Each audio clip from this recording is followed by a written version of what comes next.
So what is up, guys? Welcome to Late Night Shots, episode 11. Today we are joined with a special guest, Cayden Henschel. Cayden runs one of the biggest wrestling YouTube channels right now, and he's also part of the Wrestling Hype House, which is the most followed wrestling TikTok page. So what's up, man?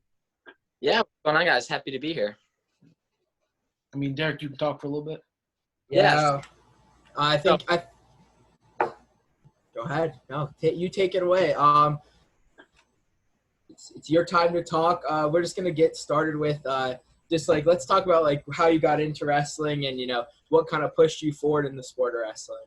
Yeah, for sure. So I first started wrestling in about first grade, and joined a little town club, and it was called the West Bend Wildcats, and I was in that club for about 8 years, and then I really started to get into wrestling more in 8th grade, and from there I started to do more national tournaments, started to do freestyle and Greco, and then from that it went on to high school, ended up making it to state freshman year, play sophomore year, actually didn't even make it to state junior year, actually kind of got a little fluked, but then actually won my senior year, and now I'm committed to wrestle at Division II Parkside in this coming fall.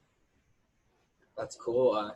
That's obviously, how most of, the greater wrestling stories begin when you're a young kid.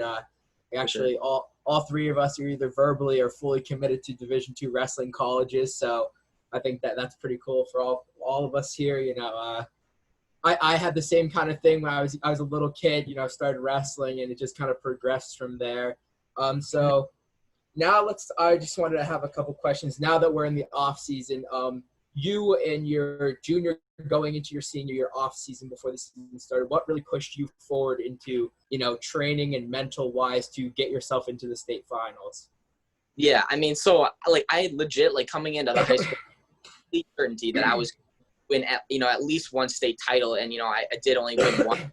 In the complete certainty, you got to have that, complete confidence in yourself, and, especially losing it in the sectional finals in the true second place match. I mean, that was, super low point in my life. But I mean, I wrote down my goal, legit, every single day, that I wanted to be a 132-pound state champion in Wisconsin, and pretty much just, talking, to my practice partners saying, hey, this is my goal. If you can tell your goal to multiple people, you're more likely to get that right. That's proven and everything. And I mean, just having, the constant, voices in my head telling myself how, I can do this, I'm the best, just having little mantras and everything, and just always, knowing, you're understanding your why and why you do it. So I think that's really important, and that's what kind of pushed me to go even farther. Yeah. So you said you started wrestling in first grade. That's obviously very early. I mean, I only started freshman year because grew up in Indian household, so not really much sports and stuff. In freshman year, I'm like, okay, I'll try this out because I played football because I was just insanely big. Right. So you said you started in first grade. When did the thought come to you that I could be really good at this and possibly become a state champ? Yeah. So actually my dad and my grandpa actually wrestled. My grandpa actually wrestled for Madison, but that was super, super long ago. And then my dad actually, he won state, at my high school. So actually at our high school, if you win state, you got this big, you got your big picture on the wall in the gym. And I always looked at that, in the gym, dang, that's so cool. I would really love to have, my picture up there, right next to his. I thought that would, come full circle and everything. And, I was always training for it, always, wrestled with my brothers, around the house and my dad and everything. And again, really in the middle of 7th and 8th grade, I kind of made that jump, where I did more freestyle and Greco, went to different clubs and academies. And, the point is that you got to get, the toughest competition. If you can have the toughest practice partners, iron sharpens iron. So that's, what I did. And we made the commitment, and we invested in, wrestling mindset, other, wrestling opportunities, and, talked to, a lot of wrestling families. And it's just all about, getting the best practice partners. Yeah, I had a similar situation to you and your dad's situation, where my brother actually was a super well-known Pennsylvania wrestler. He actually coaches at Texas A&M University for their club team right now. And I have that same, our wrestling room has all the pictures of the champs up on the wall. And, that's definitely something I look at when I'm at practice. And, just not having a great practice, you just kind of look up there and remind yourself what people ahead of you kind of paved your way. And, you kind of just want to follow in their footsteps. True. That's true. Yep. So, you're known for your wrestling, of course, being a state champ, but the main thing you're known for by the wrestling community is starting your YouTube channel, which is now, I think, the biggest channel out there. 63,000, more than Flow Wrestling, I think. Actually, Flow only has about 50K, I think, on YouTube. Yeah, I actually think Flo is a little bit more than me. But I know I had of Rudis by a lot, but I think Flo is just a little bit ahead of me. But for like one person running it, not like Yeah. I think I am the biggest, but I always looked up to, there was pretty much these 3 or 4 main wrestling YouTubers, and they were always around like 6K or 8K. And I remember being stuck at like 300 subscribers, and I was saying, hey, we should collab, do this video. And they would always like ignore me. Can come like full year and a half later, I'm like they're all like out of high school now and everything. And I kind of thankfully rose to the top. So that's pretty cool. Yeah. So like, when was like, of course, like your purpose was just like kind of document your experience and like try like inspire some people to an extent. Like, when did that thought that like you wanted to become a YouTuber really happen? Yeah, so it happened after my freshman year of wrestling. I kind of thought, so my buddy Crosby, he's in a lot of my videos, and he started a YouTube channel, like years before even high school. And I always thought, it'd be super cool to get a bunch of views, subscribers, kind of be known for videoing and stuff. And I was really passionate about filming and editing, and I was pretty much obsessed. Like whenever I like film something with wrestling, I always go on my computer and just be like spend hours on there, trying to do effects or different types of styles of editing and stuff like that. And after that freshman year of wrestling, I decided that this would be something that I really want to do, to actually have like a career opportunity. And I thought that was super cool. Even to this day, I haven't made I haven't monetized or anything because the whole NCAA rules, it's still pretty much in effect. And also with my high school, I couldn't make money based on, repping my high school like that. But pretty much I just literally wanted to document it so I can look back one day, show my kids, show, my friends, and be like, this was like my life when I was, in like my prime years of high school. So yeah, it was just after freshman year.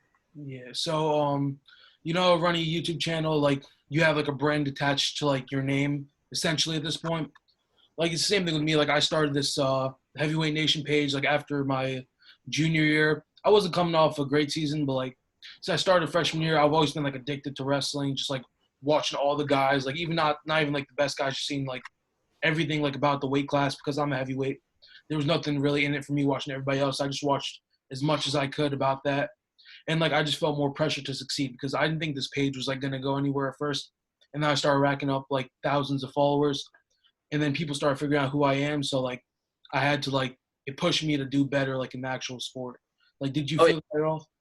Yeah, I definitely did. And then, again, it was always in the back of my mind, what if my opponents are seeing my videos? And at the end of the day, like Vince Lombardi once said, legendary coach of the Packers, that he wanted to give the other team his playbook because, no matter what plays they ran, they wanted to run it so good that it was unstoppable. And essentially that is, what was my plan, to do my basic, moves and, still like get to the top, in my state by doing, everything I've done. So, yeah. Yeah. And other than just a folk style state champ, what have you done freestyle Greco wise too? I know you've had some success in that as well. Yeah, I did. So I actually am a 2-time Greco state champ, and then I also got third in freestyle one year. The first year I got first in Greco, and then I actually I had like a little hand injury, like a thumb injury, and I pretty much, couldn't compete. Greco was a no-go because, you're always using your hands and everything. So I actually didn't even wrestle freestyle or Greco the next year, but then I came back and defended my Greco title, and then I actually got second at state in freestyle. So, yeah. Yeah. So you can do it all. Yeah. So another big thing, it didn't happen too long ago. I mean, the Wrestling Hype House on TikTok. Mm-hmm. So like, you're basically the first group of wrestling TikTokers there were, which I thought was pretty interesting because TikTok came around late 2018. I never really got into it till I saw like an opportunity to help grow like the whole brand image and everything. And then I saw you guys already about like 30, 40K there. So like, what impacted you to do TikTok? Yeah, so pretty much, like essentially it was Musically, years ago, and now they moved into TikTok. I had, some videos and whatever is just cool because, kids from your school would see it. But now that it's like, like the For You page, it's, so much more updated, and it's more likely that you can get a viral vid on, TikTok than you can, on Instagram and YouTube. It's a super cool, like business model that way. And by, having us wrestlers together, and especially, like the most like followed, the most like hype, essentially wrestlers in that way, to all come together and, produce content and, keep growing it. Chris Kelly's the the guy who made it, and pretty much I was like right behind Chris. I was like one of the first ones to hop on board, and we just keep growing, and we're just having a fun time with it. Yeah, that's essentially what it's about. Derek, if you have any. Let's see here. I think we talked about wrestling. That's great. Talked about the hype pods. Talked about YouTube. Other than that, what are your college plans? Let's talk a little bit about that. How you made your college decision. What are you gonna like major in and all that kind of stuff. Yeah, for sure. So I'm going to, D2 Parkside, and Parkside, it's in Kenosha, Wisconsin. So it's about, an hour and a half drive from my house. And, that was a big deal. I didn't want to go to a college out of state because I wanted to be, close to my family. I'm really invested in my girlfriend. She's going to college about 3 hours away. So that was pretty nice. And also, it's great culture there, really great, wrestling coaches, good program, good kids. And, I'm super excited for the incoming class too. We got a bunch of, former Wisconsin state champs and current state champs from this past year. And I'm going to be studying marketing again, to, help, the social medias grow in that sense. But we'll see. Yeah. Another big thing is the NCAA rule about making money like off your own thing. That's set to change basically when we're both going to be sophomores in college. Do you see any big plans for that? Are you planning for that? Possibly monetize your channel, monetize your Instagram, make money from that sense? Oh yeah, for sure. And I mean, like, again, like I didn't start YouTube, essentially just to make money. Like my first years of YouTube, I just literally wanted to document. I had, so much fun editing, and I didn't care if I made any money, and I still don't care if I make any money. I just want to make an impact in that sense. And, if the time comes that, people want to buy, some merch, or maybe I'll have some wrestling courses out, or, different things like wrestling camps, that way that I can help, market through my social medias. I do see that would be, something that I would look forward to. And I definitely am. And especially with, maybe getting my own wrestling shoe with Wrestle Boutique. I think because the TikTok Wrestling Hype House, we're getting our own wrestling shoe coming out here in the next couple months. So yeah, it's super exciting in that sense. Yeah, because again, like one of my main goals is to like, since I started this before college, my junior year, essentially I have about 5-6 years to basically try to build a brand. And then if I'm making a good amount of money off it, you don't really have to get a whole job. You can make like a living off what you love doing. So like that's basically what you're looking forward to, kind of. Oh yeah, for sure. I mean, if you're passionate about anything, I believe if, you follow your passion, you can monetize, whatever, how passionate you are is, the amount of time you put in, and, the monetization choices, it can be endless. So yeah. Yeah, of course. Yeah, Derek, you got it. Yeah, I definitely agree with that. With the whole passion wise, I feel like that definitely you get that a lot from wrestling as well. You're getting beat, and you gotta just keep going. You're in a tournament. You take a tough loss. You can't just continue to lose and just you're out. You got to keep pushing forward, and I think that's like a mental thing that wrestling definitely teaches everyone who competes in the sport. Is like you said, you sat at 300 subs for quite a while. And it's just about not giving up and just following your dreams. Oh yeah, for sure. 100% agree. You can ask one more. My mom said something. Okay.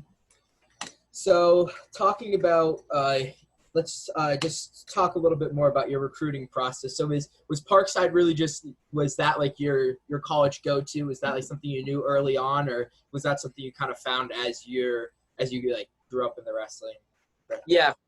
So, getting I guess recruited pretty much, middle of my junior season. And, of course, everyone gets, a bunch of calls, a bunch of emails about, about the wrestling school, a lot of out of state things, a lot of Minnesota, a lot of, Ohio, Michigan, stuff like that. But I wasn't really too interested in that. And especially a lot of D3 schools were asking for me and everything. And of course, D3 schools can't really give, scholarships or incentives in that way. And so I really wanted to have something where I didn't have to, pay the excruciating cost of, college and everything like that.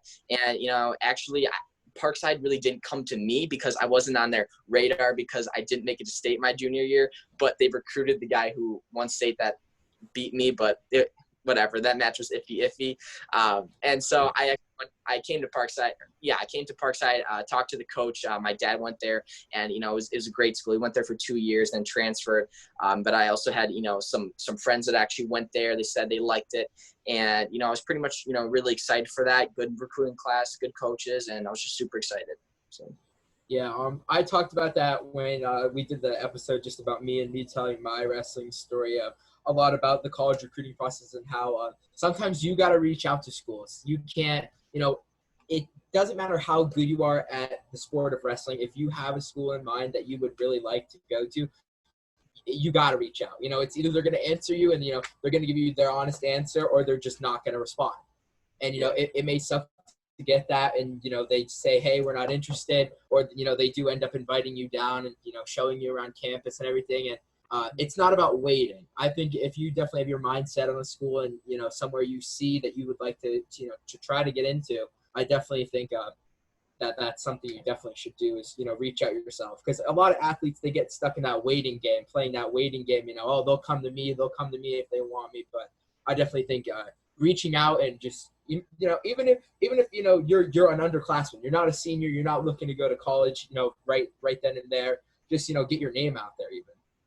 Oh yeah, for sure. And it's super interesting because I go to Askren Wrestling Academy. Max Askren, Ben Askren's brother, he's pretty much the main one that coaches me. But we were talking about it, with a bunch of the guys, and he pretty much said that anyone can literally go to like if anyone wants to go to a D1 school to wrestle, they can. The point is that, they'd have to talk to the coach. And I mean, like, you can get in the wrestling room, you can wrestle. Because there was guys on his team in Missouri that like should not be a Division I wrestler, probably shouldn't even be a Division II wrestler. And they were still in the Division I wrestling room.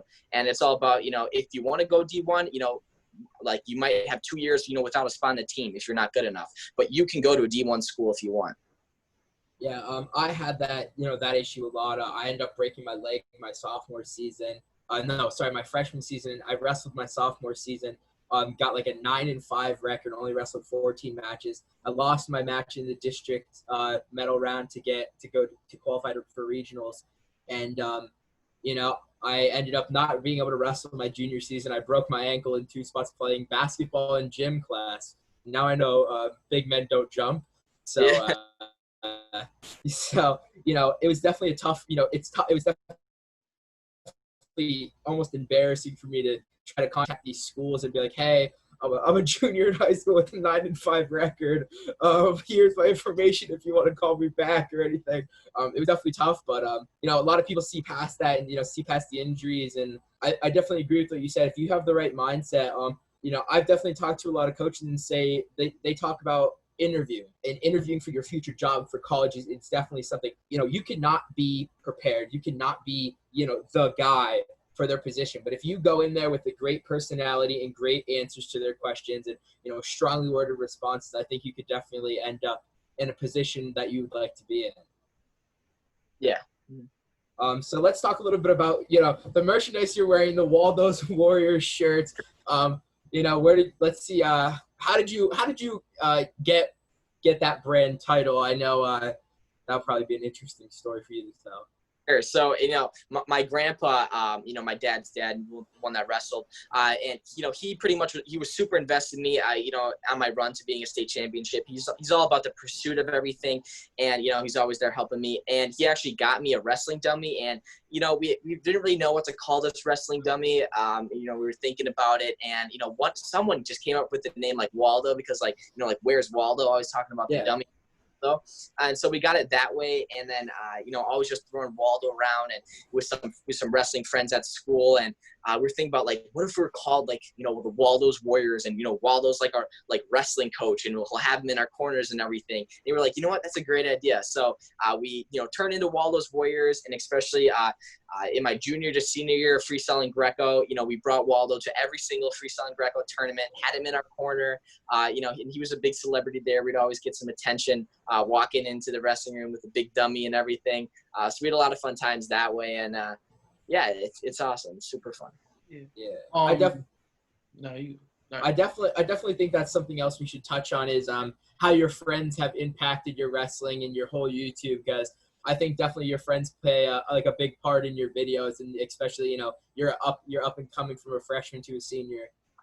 Oh yeah, for sure. I mean, it's just like David Dobrik, how David Dobrik's, never in his videos, but his friends always are. Yeah. And I think that's, like a big part is, in my videos as well, all my friends are, characters in my videos and everything essentially. And, I'm super excited, what Parkside has. And I hopefully that, those guys are pretty open to it. And, if not, that's all right. But we'll see. We'll see. But hopefully get some of the guys, to my college too. Maybe Crosby wants to come or something. That'd be hilarious. Yeah. So one of the big questions I had is like, you said you always like weren't that big on YouTube or like any social media, like until you blew up like not that long ago.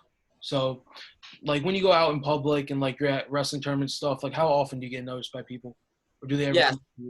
Yes. So right now it's every single tournament, every single like meet. There's always like, especially like locally, like there's always, people that are going to like know you're Cayden Henschel, but it's not like they're like essentially fans because they always see you, I guess. But every time I go to like the state tournament, regional tournament, sectional tournament, wherever you got to, drive a bit, Fargo and everything, I probably at Fargo, I took over like 100 pictures, and it was super cool to run into like all, everyone that subscribed to me saying how much like I impacted like their wrestling and motivated them. And, that really, inspires me to, keep going and keep posting. But, it's super fun, especially if the little kids come to your wrestling meets and be like, oh my gosh, watch you on YouTube. I mean, that's the best thing ever. So I love it. Yeah. I mean, so basically like, everybody like in my county knows who I am at this point, because that's really like who I really. So when I like started the page, what I'm saying, like I followed like everybody like in my county. That was like a heavyweight and like any upperweight guys, so they all pretty much knew how I was. But like, and then like towards like the end of my senior season, when I went to the district tournament, region, states, I had like a couple kids come up to me like, "Are you this guy? Are you this guy?" Because like I have the green hair. That's basically who I was. Yeah, for sure. Yeah, it's awesome. Yeah. And I definitely think now with, you being in the Hype House on TikTok, it definitely is a lot easier for people to see you, not knowing who you were before, just from like looking you up on YouTube. But now they see this kid on TikTok and he's a part of this big group with all these, super high followed people and everything. Yeah, it's super awesome. And, all the guys in the Hype House, they're super nice. And, there's a lot, there's some drama going on, but I mean, all super nice, and it's a really great thing to be a part of. Yeah. So I just wanted to touch on a little bit. I think everyone has that guy in college they looked up to. So who was your guy that you definitely tried to follow your style and almost your way of wrestling upon? Someone you looked up to. That's a good question. And actually, like I've never really like really resembled my style of wrestling to any wrestler. But I mean, I always looked up to, David Taylor. I looked up to Logan Stieber. I mean, Nico Megaludis a little bit. I mean, like Nick Soriano, Dayton Fix. I mean, all those, well-known guys, but I'd never really resembled my wrestling off of, anyone else. I mean, Spencer Lee, I was a super big fan of, but I asked him if he wanted to come on a video, and he said he didn't want to, so that kind of lost some of my hopes. He blocked him on Instagram. Why? So I posted, somebody made TikTok like most emotional wrestling moments, and it was DeSanto beating Spencer Lee in the finals. So I'm like, okay, this had a lot of views on TikTok, so it should translate a little bit to Instagram. I didn't tag Spencer Lee or anything. And then it's like my sleep schedule's messed up. I post about 3 p.m. I go to sleep. I wake up about 8. I see somebody tag Spencer Lee, and Spencer's like, I finally have an excuse to block this account now. Yeah. I don't know. Yeah, that's funny. Yeah. What was that about? I was about to say something. I forgot. Oh yeah. So again with the wrestling Hype House, I mean, so your biggest like celebrity there is pretty much like Roman Bravo Young. Yeah. You've obviously gotten to talk with him a couple times. Like, how has that like impacted you guys having like a high level, like a returning All-American in Hype House? It's super cool. He's a super cool guy, and especially like talking with all these wrestlers. We got a big group chat. Essentially we had Seth Gross, RBY. We had Gable Stevenson in there. It was super cool to be like, holy crap! Like these guys are the cream of the crop and everything. So it's super cool to have them and not essentially talk about wrestling all the time, but into their daily lives and being like like what's going on, what you guys doing, and just collabing on certain projects and stuff. So, it's super cool and super inspiring to see that, these guys, they were, in high school once and, this was their goal and, now they're doing it. It really inspires us. Yeah. And like Gable and Roman Younger have like two of the best high school careers ever, really. Mm-hmm. Like Gable won four state titles. He pinned the kid in, what was it, 16 seconds in the finals? Yeah. That's still probably my favorite wrestling video to this day when he hit that backflip afterwards. Oh, for sure. I haven't seen much of Roman wrestling in high school. Videos really aren't out that much, so. Sure, but he was undefeated all 4 years. Same. Yeah, and I definitely think we should just talk a little bit about your style of wrestling. I definitely think it shows, that you're out there practicing at the Aspen Wrestling Academy. Some people would say you definitely have a funky style with your super ducks and all that, that kind of way of wrestling. Yeah, for sure. So, like, pretty much everyone that like wrestles me or knows like about my wrestling knows like my go-to moves are the firemen's, and then I do this little slide by thing, and I especially because when the camera's on, I always want to have the highlights, because it's better for views, thumbnails, whatever, pictures. And so I'm always like, what could I do to be like, have the most like flashy moves? And sometimes I do the super duck. That's why I really didn't do the super duck too much this year. I think I only did it like once. But other than that, I mean, I was super focused this year. And, if you do something, like people say, if it's broke, don't fix it. And for me, that was my fireman's, that was my slide by. And, essentially it worked on, everyone, except a couple of guys. I had to, do some scrambling type stuff in certain situations, but yeah.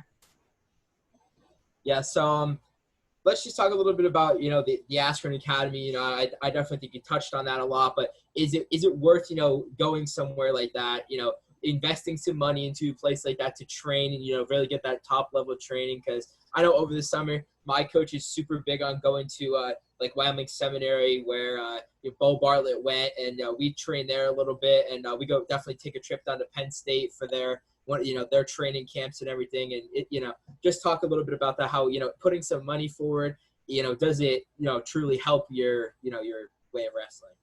Yeah, for sure. So like I was super blessed, with my parents and family, like helping out with, paying for that and taking me, to these practices and camps and stuff like that. But definitely, I mean, like having, the best coaches, in the state, having, the best wrestlers in the state. I think like Askren had like, it had like probably like 60% of the kids that were Askren like in the state finals. And so, it really shows that, the top clubs is where, these kids are going. Again, iron sharpens iron, and they're showing stuff that a lot of people aren't. They have, different ideas, like just, I mean, it's just like, it's kind of black and white. You gotta follow where good people go. So, yeah. Yeah. So again, you won a state title. You've wrestled some extremely good kids like throughout your 4 years of high school. It's like, who were some of the best kids you've wrestled?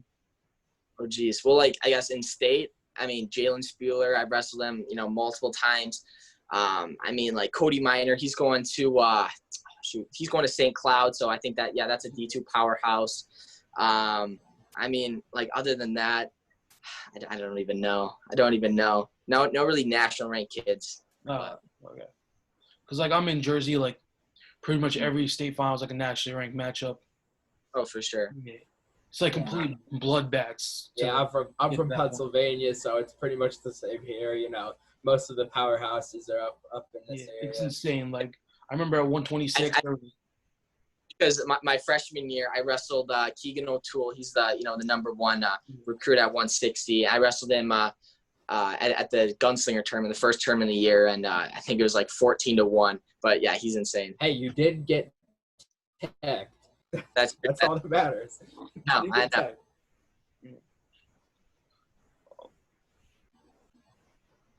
All right. So. Is there really much to talk about anymore? Or, like, you want to get into Wisconsin now? Or? Yeah, I guess we could just talk a little bit on Wisconsin's three powerhouses. Being from Wisconsin, did you grow up watching Wisconsin wrestling, or did you have like a different team that you were more into in the college scene? Yeah, for sure. I mean, I always wrestled Wisconsin. I always knew that they weren't the top. They weren't the Iowas or the Pennsylvania in that sense, or Ohio State. But of course I watched like a decent amount of Wisconsin. Yeah. All right, so go ahead, Akil. You could talk about it. So Their powerhouses. there's basically two All-Americans this year, like ranked guys, which would be Trent Hilger, the heavyweight, who was a redshirt sophomore, and Evan Wick, who was a junior, I'm pretty sure. And I think the biggest story with them is getting the 2018. I think he was ranked number one, 2018, Braxton Amos, and he's going to be he was the number one recruit in the country, committed to Wisconsin. I'm pretty sure he's going to redshirt, but maybe not. Who really knows at this point? Yeah, I did see Braxton actually wrestle at a Fargo last year, and oh my gosh, that kid like is insane. Like he's an actual beast, and he was just around left and right. I mean, it was too easy for him out there. He put together an undefeated high school career. At least I'm sure about turn.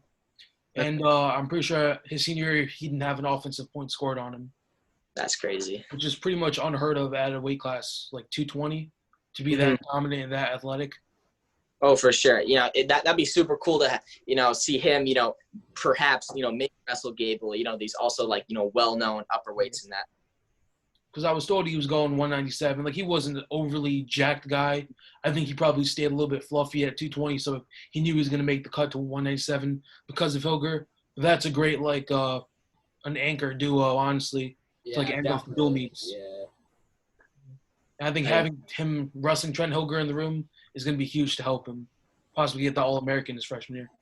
I agree. And, especially, that 1-2 punch right there. I mean, it's super important to have a momentum on the team. If one guy, wins, gets a pin, whatever, I mean, that motivates your team, gets your team hyped up. So, yeah, that's a definitely big deal to have those guys, really, really good guys in a row like that. Yeah, I think you saw that a lot happen when you saw Penn State with Murderers Row. They had that Vincenzo Joseph, Mark Hall, and then they'd go down and down the lineup with Nickel, and then the year before Anthony Cassar.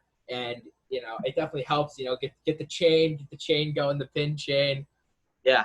Yeah. I think you've probably seen it too before where, you're starting off a little rough in a duel and then, you put it together as the weight goes up and, you kind of see, everyone get behind it and kind of get a little bit more motivated. Oh yeah, for sure. And then you see like kids beating, other kids that, they definitely shouldn't have. And, I think that, tells you right there that, momentum is, breeds success. Yeah. Right, so just touch a little bit on how did your team perform your senior season and how did they affect, how did they help and, push you forward in the state tournament, rooting you on and everything? Oh yeah, I mean, like, so this year of the East Suns, it was our best year ever in like history. So that was super awesome. And especially in like each year of my high school, we got better as time went on. So it was like the fourth best team, third best team, second, and the best team. So that was super exciting in that sense. And those guys, were always they came to, state tournament. They were always talking to me, hyping me up and everything. And especially, Crosby and Damien warming me up at state, always, helping me in the practice room. And we'd get in there early, we'd practice, we'd stay late, we'd practice some more, always doing rope climbs and box jumps. And they were always, there to push me. And, like without them, I don't think I could definitely have, half the success I had without good teammates. Yeah, and I think that's honestly, a lot of people forget in the moment when you just win that state tournament. You're on that interview with with your local news or whatever that's there, to talk to you a little bit. And I think that's definitely something that a lot of people forget is, to thank their coaches, to thank their teammates. I feel like everyone goes straight for thank you, mom, thank you, dad. You know what I mean? Like, but I definitely think, the people that you're around all the time, you're around them in your best, you're around them in your worst.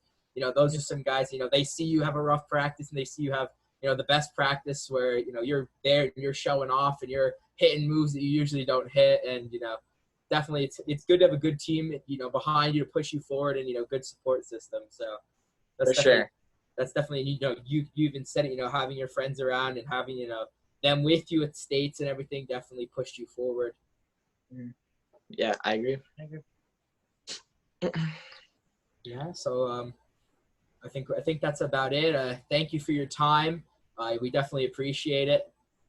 Yeah, for sure. Yeah, I really enjoyed this. Let me know what comes out. But thanks so much for having me. Yeah, thanks for coming. And it was great having the experience to be able to talk with you about your career, TikTok, YouTube, and all that. And yeah, we hope to have you on eventually again, hopefully. For sure. Let me. Yeah. Yep. Thank you. All right. Thanks, man. Peace, bro. All right, guys. So Cayden's off. Pretty much everybody's probably gonna click off this video now, but let's keep going with we want to talk about the Wisconsin lineup for a little bit. Yes, sir. And You have that written down, right? as I usually am, don't worry. I have the Wisconsin lineup Now that ready. Cayden's gone, Time to have some popcorn. popcorn. Yeah. All right. Watch him be like 34 minutes into this video and sees us just eating popcorn. He's watching the video. He's like, what the heck? He's like, how did that happen? All right, guys. No, actually, should we end the video here, make a separate video? Yeah. All right, 3, 2, 1.